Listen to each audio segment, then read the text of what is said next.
Hi, everyone. Welcome. Great to see you, have you on this morning. Thank you so much for tuning in. My name is Michael. I'm joined by Carolyn, and you're going to meet our special guest, dreamer and doer, in just a moment. I'm going to leave the suspense for just a few more minutes. Welcome again. And you know, at Loveworks, we like to say this, that we believe that we have created a place and a space where the dreams of students can be made known, be discovered, and be lived out. We believe that you are never too young to be a dreamer and that you are never too old to get started on that dream.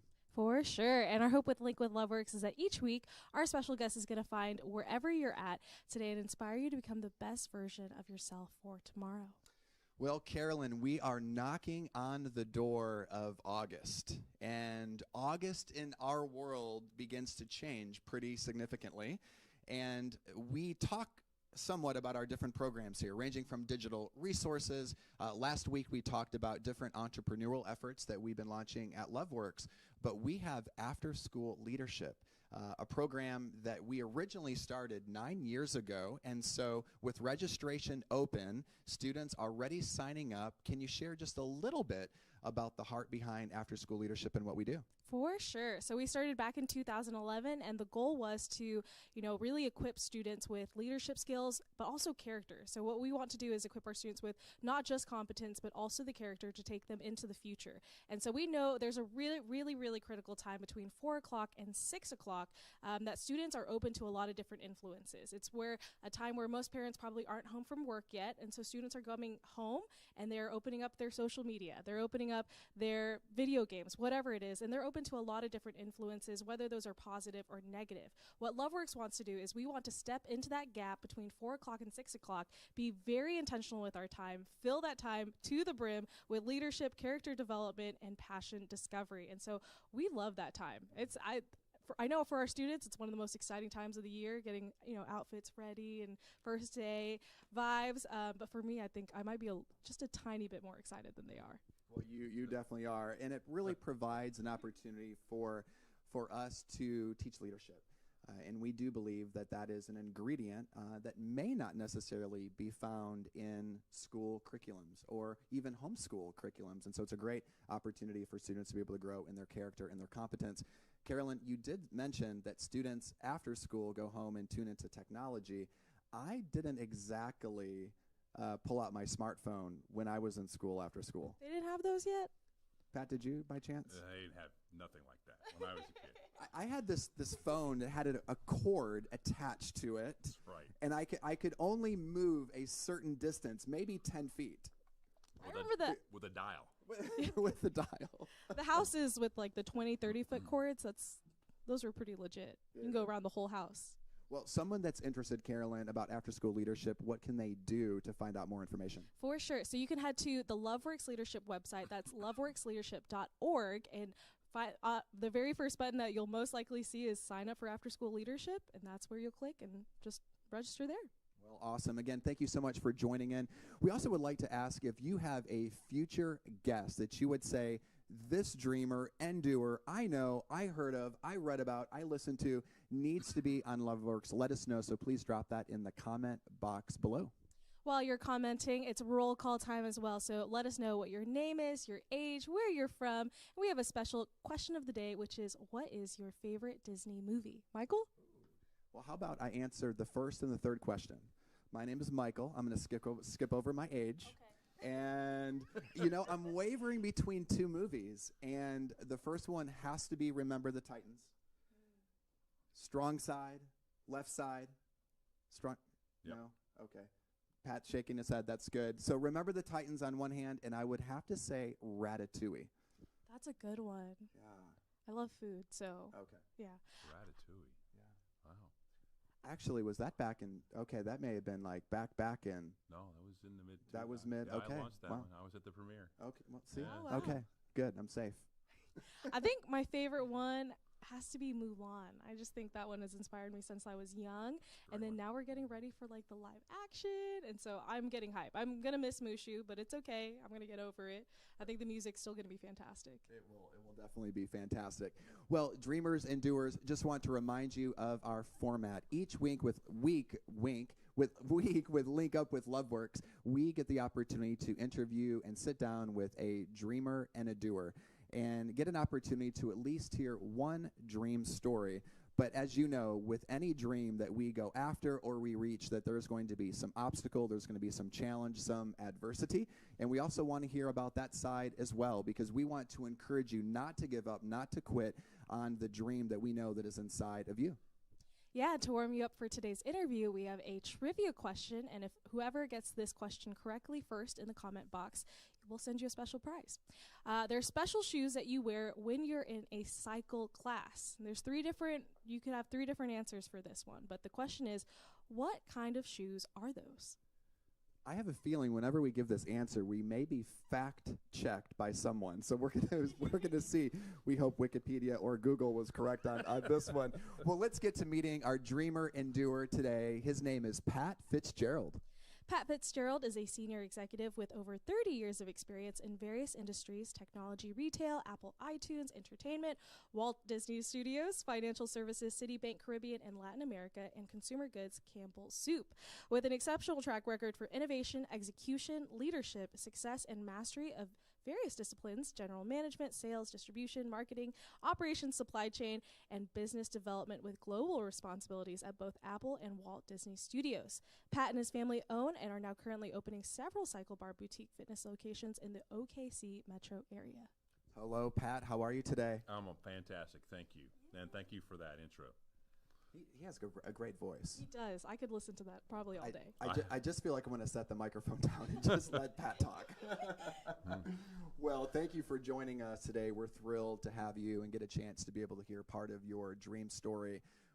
But I know there's a lot of curiosity. I even have some curiosity. You mentioned just some incredible companies that are really household names. But let's get an important question out of the way here. Disney World or Disneyland, do you have a favorite ride and why?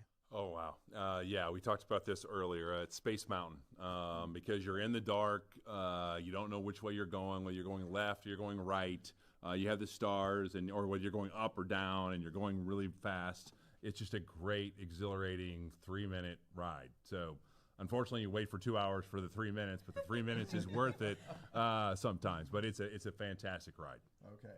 So my kiddos who are asking Daddy to go to Disney World, we're excited up to the point that I think you said there is a ride in the dark. So that might buy Daddy a couple more years before we need to bite the bullet and go to Disney World. You still have Pirates of the Caribbean. That's a fantastic ride, too. And there's so many great rides, but yes. Love it. That is fun. So I love that we're starting with some Disney things. And I know our students, from a really young age have been watching Disney. But can you take us back to your youth, your childhood? Let us know what it was like for you to grow up. Sure. I grew up about 10 miles from here, so not very far, in South Oklahoma City. My father was an air traffic control instructor, so that's what he did. Taught people around the world how to make sure your airplanes land safely at the airports. And he was very big into education. He had 3 doctorates, and so we were as a young age always learning. He would give us the dictionary in 2 pages, and we would have to learn those, and he would quiz us at the end of the night. Every day on those 2 pages, but he believed in learning, believed in reading a lot, so we read a lot. I have 2 brothers, 2 sisters, all of which are 2 sisters still here in Oklahoma, 1 in Texas and 1 in Florida now / Wisconsin, it was a great childhood. So my parents believed a lot in education. They believed in diversity. They believed in everybody coming together and being a better person, and they believed in leaving everything that you touched better than you first touched it. And so that was the big mantra for my folks, and they were big in the faith as well. I love it. Love leaving things better than you touched it. That's right. That's a great message.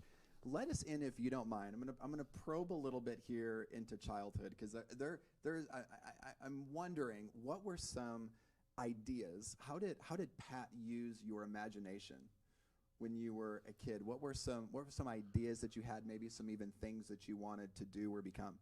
When I was a kid, I loved art, and I love math. Those 2 things normally are kind of, some people it's like different. You either like math or you like art. You don't know, but I like them both. And so I liked music too, but I wasn't very good at it. And so I realized very quickly with my guitar that I wasn't very good. And so instead of that, I like to draw. I wanted to at one time, and you are so young, you wouldn't even know, albums, are, what used to be for music. Those are back now. Those are back now. LPs are so coming albums back. are coming back. But the covers or the artwork for that, I used to draw. And so I used to love to say, okay, this band or this song, this is what it would look like. And I would envision that, and then I would draw that. And I loved doing that when I was a kid. And so really not typical of a kid to do that. Right. I obviously love sports as well, and I love the teamwork piece of it. So, but for me as a kid, I wanted to be an artist in the music industry. And that's what I wanted to do when I was a kid for a long time, and then I wanted to be a veterinarian. And then I wanted to be an engineer. I was into model rocketry, and I loved that, and I loved learning all those things. And then I realized I was really good at telling the story about all those things. So I was better not only at being the engineer or the whatever, but I could tell the story about the rocket. I could tell the story about the album. I could tell the story. And so I began to change in my career. I moved into what's called marketing and sales, which is really more about telling the story about a product or an experience, and that's where I kind of got my passion for kind of where I am today. So good. And Pat, our mission. We work with middle school and high school students, and those that are watching, listening, I know many are saying, that's me. Like, I'm all over the board. I want to be a veterinarian. I want to be a doctor. I want to be an actress. So what would you suggest? What maybe advice would you give to that person, that has all these kinds of interests? How do you begin to streamline that as you begin to just move forward with your life? Well, I think the first thing you have to do is you have to try them out. You have to get exposed to them. So you can't know until you get exposed. And I really love what Loveworks does because of that. They're giving you the exposure to the things that you just don't get into school. I mean, if I was a kid today, I would be in heaven, seriously, with what Loveworks brings to you all. They're exposing you to so many things that you just can't get in normal, school curriculum with a textbook. And so they're giving you real life experiences, whether it be entrepreneurial, whether it be gardening, whether it be business, technology, and you just don't get that in the school environment. And so that, I think, is so critical, for all of us. So for those people that are like me, that was all over the board and trying to figure those things out, I say that's great, because you should be all over the board right now. You should not know what you want to do, not necessarily. There are a few people that do, that say, I'm going to be a policeman or I'm going to be a doctor, and that's what they do but most people don't. And I think the exposure to that stuff is going to make you even better, and try everything else. And you may be really great at all of them or many of them, but eventually you're going to find one or two of them that you're going to say, this is what I really like the best, and this is where you kind of gravitate to at the end of the day. One more follow-up question to that. Did you ever have anyone that either called out or just affirmed a talent, a gift, a passion, and something maybe that you did that caused you to look closer and harder at that particular thing? Yeah, I did. I know this sounds really hard, but I hate talking in front of people. I mean, that was the thing that was the most scary thing for me to do. And so I was really great behind the scenes at doing a math problem or in science or artists, but then talking in front of people. Once in sports, I began, I started to have to talk in front of people. I became the team captain, and I was having to lead the team, and I was having to do that stuff. And I began to realize that, I'm not a bad leader. And so, because I was a good listener. And so I could hear what everything was. And so because of that, I became a decent leader. And, I was getting affirmation by other parents and things too. When I would give speeches, they're like, wow, that was pretty good for a kid that's, in junior high or high school. And I had no idea, because I was scared to death, and my stomach was churning during the whole time I was doing it. But they were, at the end of the day, they said, wow, that was really, really good. And so that affirmation really helped me to build my confidence up. And not be, even today coming here, I have, stomach knots a little bit. I always do. So I'm in the middle of, doing something for the TV, when I was at Disney doing stuff for the TV, I would stomach knots, or a big interview for the press, or having thousands of people at a big event. You know, it's just always the same way. And I know a lot of actors and actresses that I've met, they say the same thing, and I'm definitely not that. I'm really good behind the camera, not in front of the camera as much. But anyways, I think knowing those things and knowing that that's okay and normal, I think is also a real positive thing. I think you just brought a lot of relief to our middle school and high school students that are watching and listening. I was just thinking the same thing. It like, brought relief to you too. It did. I was like, well, students, now you know, like, you listen to the adults. Like, we're not just telling you to tell you. Like, it's real. So we named a few household names and companies, and I'm sure our students are wondering, like, how do you get to work for such cool companies? But even beyond that, how do you excel? So regardless if they want to work for Apple one day or Campbell Soup, like, how do they excel in the field that they're in? You know, I think that the one thing I will tell you is hard work and work ethic. And ethic is a word I know that you're learning right now, but that really is doing the right thing given the information that you have, and also being true to everybody around you.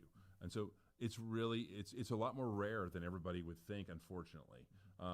You know, when you're in a job, and you're trying to do some things, think of it as a puzzle.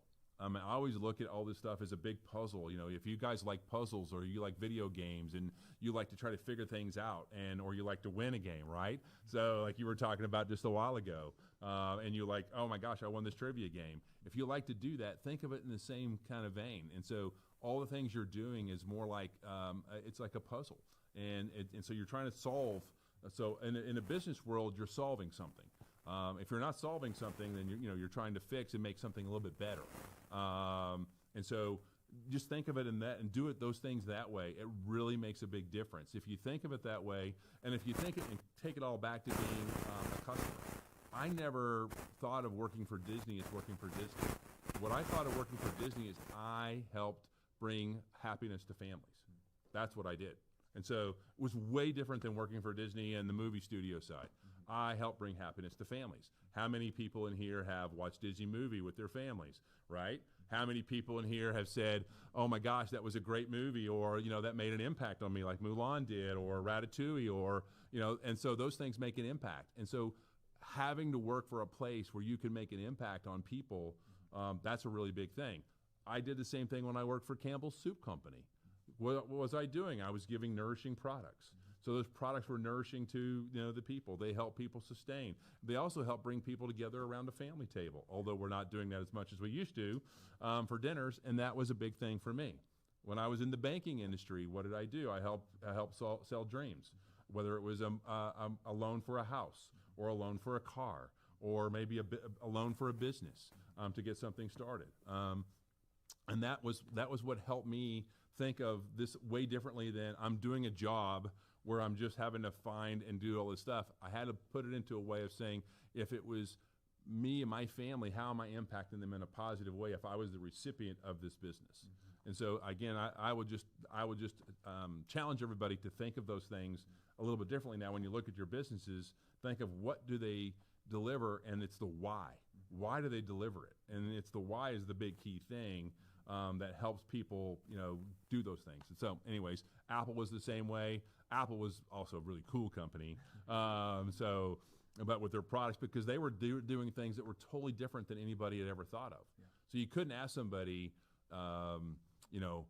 would you like this? Because they wouldn't have any idea, because Steve Jobs was thinking so far ahead of the box that, it was just really different. There are so many great things I wish I could tell you right now that I worked on at Apple that still haven't come out, but I can't tell you still. But you're going to see some really cool stuff in the next couple of years coming out as well from Apple that I know are still in the pipeline. Yeah. So it's really cool. So Tim Cook, if you are watching, if you want to give Pat permission to disclose these products, that would be pretty fantastic. So, but something you can talk about, and then we're going to turn a corner, and you mentioned the big question, the why. We're going to get into then why did you return back to Oklahoma in just a moment. But hanging on tight just with innovation for just a moment, there's some new innovation that's coming out at Disney in related to 3D and 4D. So could you talk with us just a little bit about what that's going to be? Yeah, there's some great things right now going on. So you guys have heard of engineers, right, that do all this stuff. Well, in Disney, they have Imagineers. So Imagineers are engineers that also imagine things that are totally different than what you would ever expect. And it's just the coolest job. And boy, I tell you what, if any of you want to do some cool job, try to become an Imagineer. It's just such a cool job. And I know those people there, so I can help you. But think of, in the middle of this room, you're walking, and all of a sudden a 3D pops up, a big hologram in the middle of the room pops up, and it's my face or it's Michael's face, and he's telling you things, and you're going, wow, where is he? He's not even in the room. And then think of that face then comes out kind of at you. And that's the kind of things that are happening right now. You're seeing those in some of the Pirates of the Caribbean ride. You're seeing that on some of these other things. But then they're also beginning to look at 4D things, meaning that, so now that's a 2D, 3D. Think of 4D, where they're actually walking around you and they are completely look like a human, but it's an animated character. And so there's some really, really cool stuff that are going to be coming, down the road. The holograms exist today. Other stuff, down the road. It's just really cool again, reimagining what, things can be using technology, using coding, using a lot of those things, because that's what develops all that. There's just a lot of really neat stuff. Now my kiddos want to go back to Disney. That is very cool. So we're talking Disney, we're talking Apple. We want to get into a little bit just about culture and work culture. And in your opinion, what do you feel like sets apart those companies? I think creativity. Disney and Apple are all about creativity. And they're about the possible, not about the can or can't do. And so that's the difference between those two companies. Everybody there is creative, thinking of creative solutions, thinking of how to do, not why they can't do, and really thinking of the possible. The other thing that is really key with them is the team. The teamwork environment is really, really critical there. You don't see a lot of people with, there are people obviously with levels. You've got a, vice president, president, but it's not. But all these things are done more in a team environment. And so I think that's the key. And then the last piece, and the most critical piece of all this, is they're doing this for the consumer. So they're not doing this just to make another product to make more money. They're doing this so that the consumer has a better experience. It's called experiential. And so if they can increase the experiential, element here, then they have succeeded in the multi-use. If you all are, something from Apple comes out and you want to use it more and more because of the experience, then they have succeeded, right? And especially if it makes your life better. If it's just something that you use that's just fickle, but it's got to make your life better as well, or different, and exceed those expectations. They're phenomenal. And again, it's all from, the possible.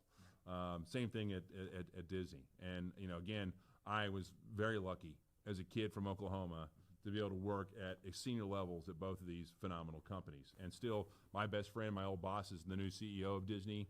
Bob Chapek, one of the greatest guys out there. He's going to take this company into another level. Bob Iger, the old CEO, who's now the chairman, another great person. They have great leadership, but the teams around them are what makes them. Tim Cook at Apple, same thing. Eddie Q at Apple. These are great people that most people don't get to have those conversations with, or Steve Jobs that I used to have a conversation with. Those are, they're just tremendous people. So I was very fortunate to work at a time and work in a place to be able to do that. No, thanks for sharing that. And we feel very fortunate. We've been the recipients now of getting the opportunity to be able to interact just with you and your family, and just thinking of just the experience and the values that you carry from those companies you brought back here to Oklahoma. And we're going to get into that part in just a moment. We want to remind you, those that are watching, you have a question for Pat, please drop that in the comment box. We're going to have an opportunity for some question and answer near the very end. So Pat, let's get to the why. I would imagine some of our students are thinking, Pat, you've traveled the world, you worked for these household names and companies and brands, and now you're back here in Oklahoma. Can you tell us the why and what you're up to today? You can. The biggest thing, and you guys all know this, and you'll see it later, is family. And so for us, it's family. We grew up here. Our family is here. My kids both went to college here. We thought they would come back to California.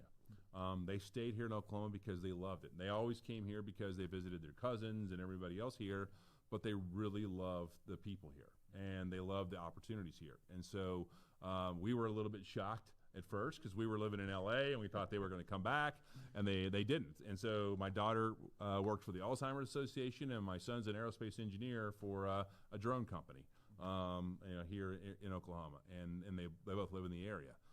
And so we came back to be closer to our kids and our families who are all here, with the exception of my older brother who just retired and moved to Florida, who was here. And so that's the why. Yeah. And then also we figure we can make a difference here as well. I mean, obviously in our families' lives, but also I could give back and do some things into the state with some companies here, and maybe make a little more of a difference than I could sitting and being retired out in California. Yeah. Well, that's a great segue, I think, into our trivia question in cycle shoes and Cyclebar. Yeah.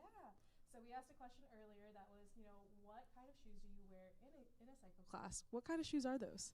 Well, they're cycle shoes, but they have different kinds of cleats on them that lock into the pedals so that you don't come out. There's Deltas and there's SPDs and there's a couple others. So we use Deltas as our rental shoes, but you can also do SPDs. The pedals are both, but the shoes are just called cycle shoes. Cool. All right. Hopefully someone got that out there. There's a lucky winner out there. So let's talk Cyclebar. Okay. You're bringing fitness in a whole new way that most people have not experienced before here to Norman, here to the Oklahoma City metro area. So for those who don't know, aren't familiar with, what is Cyclebar and what could someone expect when you walk through the doors of Cyclebar Studio? It's, think of working out and fitness. Sometimes people go, wow, that's not very fun, right? So, gosh, that's not fun. We bring the fun to fitness. So we are actually called a party on a bike. And so when you come into our place, it's a sound system like you would find in a really cool concert. And so you've got this great sound system. Your instructor, there's 50 bikes in the room. Your instructor is also your DJ. So they're doing everything to music, and you're riding to music, and you're having fun in the process, and you're exercising while you're doing it. When you're done with the ride, and we just had a group of Loveworks folks there yesterday. Yeah. When you're done with the ride, you're riding with somewhere between 8 to 12 miles in 45 minutes, and you are shocked at how much you've ridden. You're, the calories you burned, all that kind of stuff, and there's some weights to do some upper body workouts as well. Mm-hmm. So it's a workout on a bike, but not the physical side is part of it. The other part that we also do is we do the mental side. We talk to you really about, in that room. The instructor will talk to you about what's your why? Why are you here today? How are we going to make you better? How do we make your day better? What are the things that you can do to make your day better? And they'll tell you throughout that 45-minute class, they'll be talking to you not only about how to ride the bike better and to get more out of that, but also to how to get more out of yourself mentally. And so we're a place that is good for the mind, the mental, good for the body, as well as good for the soul. And so that is why we did this business versus any others. We were looking for something that was good for the person, that built the community, and that gave back to the community. And we do a lot of charity rides and things like that. And we wanted to be able to do those three things. And we were looking for businesses as a family to do. There were very few that fit those three criteria. And Cyclebar was the one that really fit it the best. And we really like this business. We have one in Norman and one in North Oklahoma City. Yeah. There is, I could say so much just about it. Walking into the studio yesterday, the first thing, that we were greeted by your team, by your staff. Our hands were sprayed with sanitizer. Staff was wearing masks. Yep. We walk over. We're guided over to lockers that have your first name on it, the number of your bike, and then an individual quote. And so mine yesterday was "Clear your mind." And I didn't notice it before my ride, but I did afterwards. And I saw, whoever wrote that, I think Gracie wrote that for me. Gracie wrote that for you. I needed that yesterday just to be able to clear my mind. And then you have this biking experience. I mean, so it's a holistic experience. My question is, and I asked our instructor to share one of her favorite axioms and isms. There's a lot with Cyclebar. One of them could be just rock your ride, but I'm curious if you had to pick one. I know you sit in a lot of classes. Maybe one thing that an instructor would say, or that you would say, leading a class as it pertains to the experiential side that you think could really encourage someone's mind and just their emotional state and where they're at on their mental health. What would it be? You know what? I think we've got we have a lot of great instructors. I mean, fantastic. we've got a young gentleman, Brady, that really impacted me. Again, here I am, 57 years old, and when he was going and training to be a cycle star, and he was doing one of his train classes, he said Cyclebar is a place where you can be unequivocally you.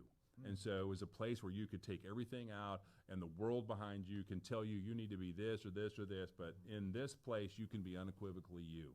And so you get out of this, and I just really loved his comment. I thought it was great. You know, we talk a lot about we ride as one. So in that group, you know, we're one big group, and we'll do some fun things. We'll do some races in there. We'll do where the whole group is trying to get a stat up there.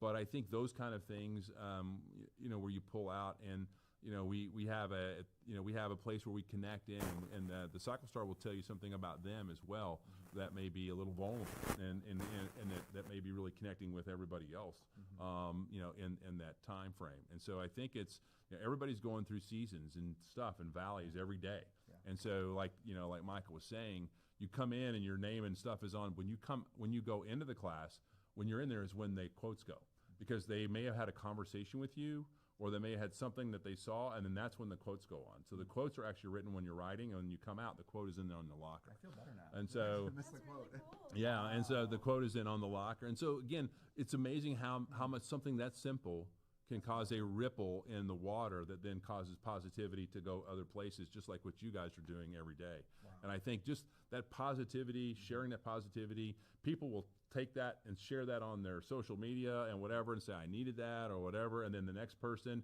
and it's just that little bitty ripple is just a real positive thing. And so, again, for all of you listening, you know, words count. And so every little thing you can say and help somebody, do so. And just be cognizant of those kind of things as well. That's good. The intentionality that you guys have at Cyclebar is just beyond. I remember my first time there, and I was like, really? This is like, I feel like I'm getting the star treatment, like for real. And we get it in our community. Yeah, we get it in our community. Which actually kind of brings us to our next question, which is, you know, I think we all probably have some work to do fitness-wise, even mental-wise. Like, how would you say we can promote, you know, fitness and health in our communities and in our state? You know, I think the biggest thing we need to talk to for kids, and by the way, kids, I'm a gamer too.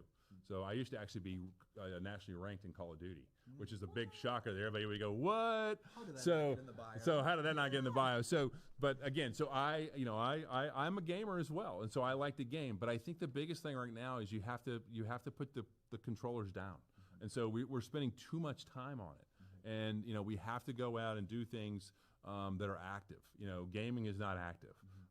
Gaming is not a sport. My son and I have this argument all the time. The esports thing is not a sport, and so you know it's a fun thing to do, and I like it as well.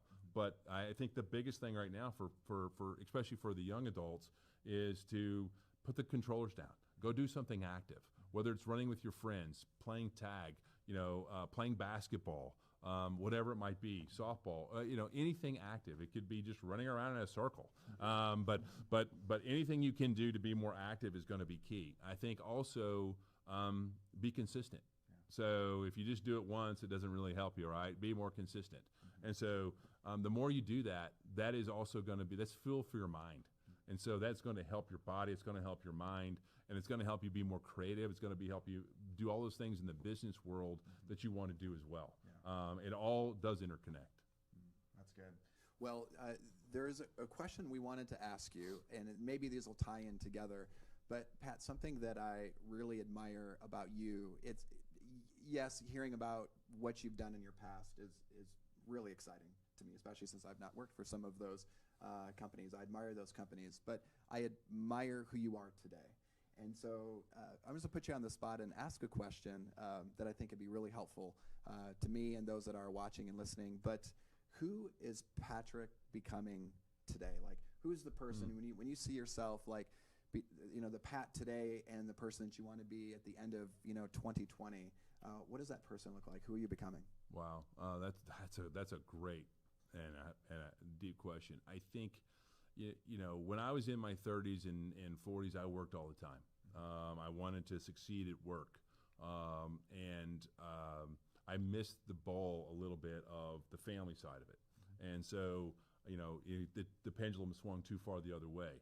So the Pat now wants to be someone that, and again, I've always been a give back person, but I want my thing right now is I want to, talk about leave things better than you touch them. I want to make a mark where things are better in Oklahoma than they were, when I got here. And so again, Loveworks is doing that. I want to be a really small part of that as well. And so for me, it's trying to find those things and being involved in those things right now in the state that can be helpful for you, so that you, young adults, are going to have even a more opportunistic role here in competing and potentially staying here in Oklahoma, so you don't have to leave to go find this kind of really cool job like I had to find because there wasn't a lot here in Oklahoma. And so more like my son and daughter who stayed here because they said, Dad, this is awesome. All these things now exist here in Oklahoma. And I want to continue to expand on that. And so that's really kind of what Pat wants to be. I'm trying to be involved in those kind of things that have that kind of connectivity and impact. Thanks for sharing that. Yeah. Can you also share with us like your next big dream? Yeah. So, my next big dream is, I would love to have an impact from product marketing on some of these products that are coming out there. And so I'm looking at a couple of different things to bring into Oklahoma as well, and to think about how to do them that can make a bigger impact without getting into really details yet. There's a couple different ways. I want everybody to have a bigger opportunity than I had.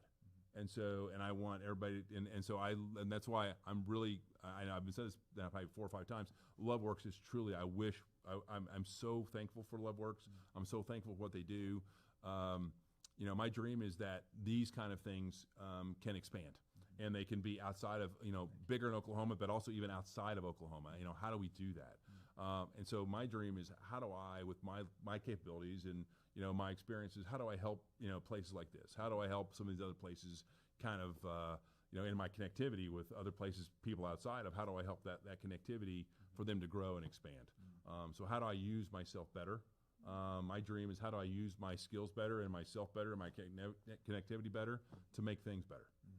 And that's really, I know it sounds kind of corny, but that really is kind of what it is.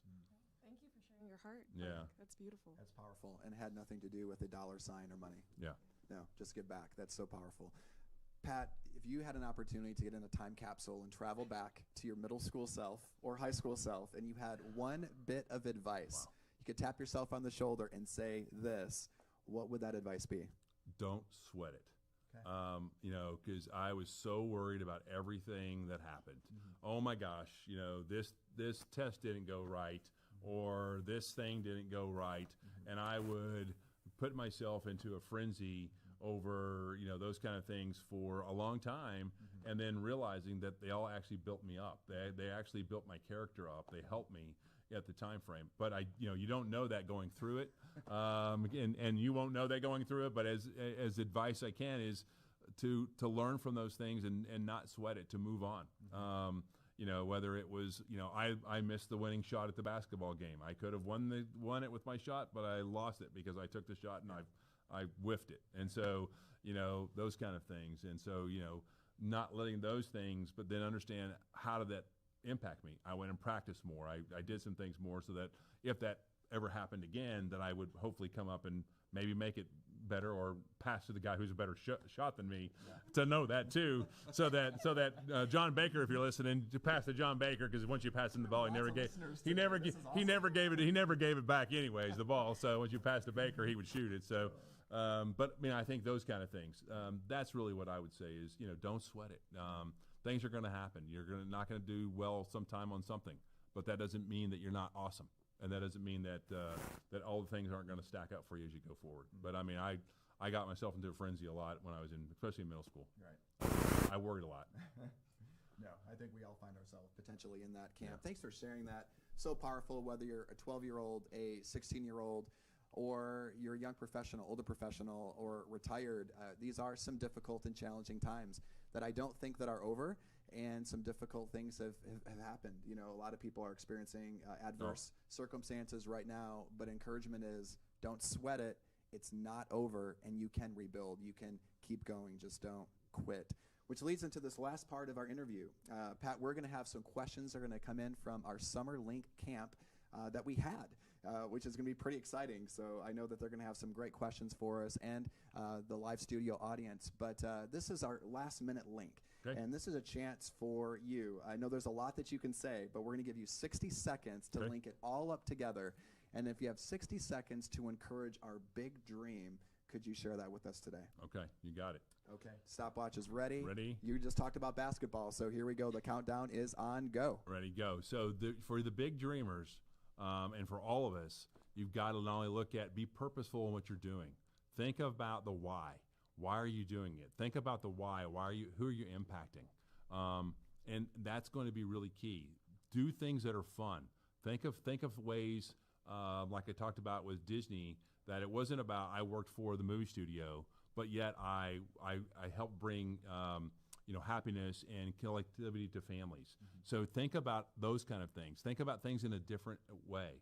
Look at the parallel side of those things, which is the why.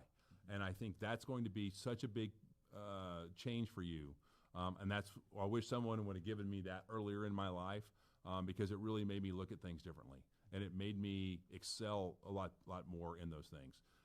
Again, be purposeful, and be respectful, and be ethical always. So the time is right to always do what's right. Martin Luther King. So. Wow. In 1 second. Air fives all around. Can we do some air fives? That Okay. was awesome. I was waving. I don't know what I was doing there. Yeah. Pat, we're going to give you about a minute just to catch your breath, take a sip of water. Questions are coming in, and we just want to remind everybody again about Link Up with Loveworks and to mark your calendar, whatever calendar you happen to use for next week. And we're going to zoom out from Norman, Oklahoma, and we're going to zoom into the UK and London.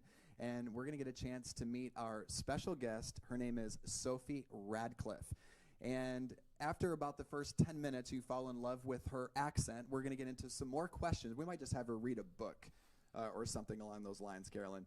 But Sophie has a really unique story that took her from the corporate world to become an endurance adventure athlete. And I didn't really know that was even a profession, but she's going to talk to us about what is an endurance athlete. She is a blogger and a model and a motivational speaker, and I really, really believe that you're going to get a lot out of her next Link Up with Loveworks interview.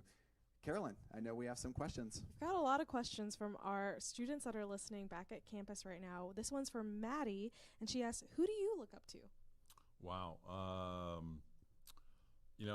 From a business perspective, probably Bob Iger, who was the CEO of Disney. The guy was, and he is, one of the most genuine people I've ever met. Think of a person running such a big organization. You can have a conversation with him. He will remember every conversation. I don't know how he does it. He'll remember everything on it, but he's always listening. And so I was he's the best listener I've ever worked with, who is a senior executive who then can make very rapid decisions. So I look up to him a lot. I look up to Martin Luther King a lot. I think he's on my social media stuff. He's what I have on all my quotes. I think he made a lot of change without ever firing a shot. I think that's a big message, especially in today's environment. And so I really look up to him. And I look up to my dad. My dad was a great guy. I mean, he was really, really smart. I never knew how smart he was. And then I look up to my older brother and my brothers, and my sisters. I think they're all unique and different in what they do.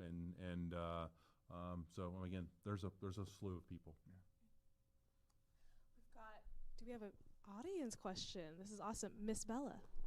Working through Disney, actors and actresses, who's one of your favorite people to work with and why? Oh, wow. So Bella's question is working with Disney and getting a chance to meet other actors and actresses. Who's been one of your favorites and why? Sandra Bullock, because she's so nice and she's so real. I think she was probably my favorite. I met up with her a couple of times. I didn't get to do a lot with the actors and actresses because I was on the other side. I was the marketing and sales and distribution side of the equation, so I didn't spend as much time with them. I did a lot of them and some on the premieres and those kind of things, but and then some traveling. The sports figure that was my favorite is Jim Craig. You would not know who he is. He's the man behind the movie The Miracle, which is the hockey team when we beat everybody, and so he was the goalie. He's a motivational speaker now. I travel all over the country with him when we were launching that movie. We became really good friends. He is just an amazing guy. So you wouldn't know him as an actor or an actress, but he's a real life figure. But Sandra Bullock on the actress side, and then I have some obviously I wouldn't talk about that I don't think are very nice sometimes. That's fun. We have some more questions out here in the audience. Let's do Miss Lydia.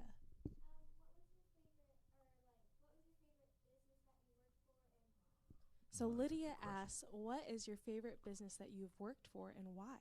Wow, that is an outstanding question, and in a quick turn, I can say it was Disney. I really, and the reason was because of it was the things we delivered. The product obviously was, you see the movies, the films we all talk about, Remember the Titans, Narnia, the boss there, again, another gentleman that I would say I always looked up to, his name is Dick Cook. Dick Cook was the chairman of the studio, and he's also one of the closest people. He's probably the most respected person in Hollywood. I really liked him. I love the team I worked with. They were really smart. I had great people around me, and I had great support. And so it was just a really cool time frame there. And sometimes I wished, even though I went to Apple, sometimes I wished I wouldn't have, and I would have stayed at Disney. I just was a really great place. Okay. Pat, we have one more question, and this may not be a question you would typically leave an interview with, but I believe you're going to leave us with some hope on this question here about just seizing the moment and living life. But the question back from our Loveworks campus was, what's been one of your biggest regrets? Wow. I think, my biggest regret has been that I'm, in my career and early on, I was a very young senior leader, and I was brought in to change things. So my biggest regret is that sometimes I might have gone a little too fast without communicating enough about why, and so I was, and say, we've got to get it done, let's go, and the team is like, okay, but how and why? And so I think, I learned early on that I needed to be a better communicator so that I could begin to say the why, and I could begin to influence people to follow instead of dictate people to follow.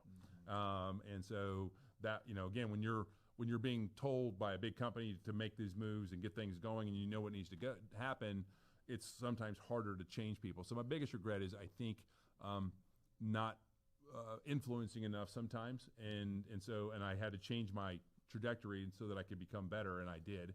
But I think that was probably my biggest regret early on, just by doing those things. So again, remember, influence, communicate, really key. Carolyn is going to remind me that a little bit later this afternoon when we have our team meeting. She's nodding her head. Oh. It's so true. Well, Pat, it has been a delight to have you on our link up with Loveworks. Thank you so much. You're helping hundreds, thousands of riders across Oklahoma rock their ride, but you rocked this interview and you've made us better. Thank you. Thank you all. Thank you for what you do, Loveworks, and thank you for all you out there, and just keep doing the great stuff. And we look forward to you taking care of us when I get old with all your great things you're going to deliver and develop with your creativity. Thank you, Pat. I really appreciate you just tuning in, watching, and listening to today's interview with our doer and dreamer, Pat Fitzgerald. Remember, mark your calendars for next week as we interview and sit down with Sophie Radcliffe. And we always want you to remember that real leaders, they don't blend in, but they stand out. Dream big. And do your dream.